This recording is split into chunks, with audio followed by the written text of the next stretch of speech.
আমাদের মন্ত্রী সাহেব বলতেছে পেট্রোল পাম্পে আসলে তেলের অভাব নাই, তেল দিতেছে, 1 মাসের তেল মজুদ আছে।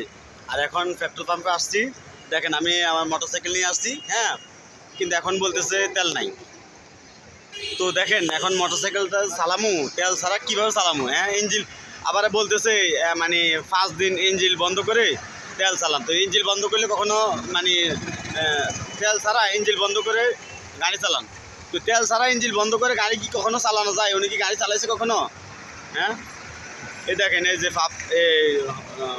পাম্পের সামনে আসলাম, বিশ্ব রোড, দেখেন তেল নাই। এখন কই যাবো বলেন? আসলে এই সিন্ডিকেট যারা করে জ্ঞান তারা বেশি দিন টিকতে পারে না। আর যারা এই সিন্ডিকেট করছে তারাই দেশ এই দেশের উপকারে আসে নাই, তারা এই দেশের ক্ষতি করছে সিন্ডিকেট করে, আর তারা ধ্বংস হয়ে গেছে। সিন্ডিকেট বন্ধ করেন, দেশে টিকতে পারবেন। সিন্ডিকেট বন্ধ না করলে দেশে টিকতে পারবেন না।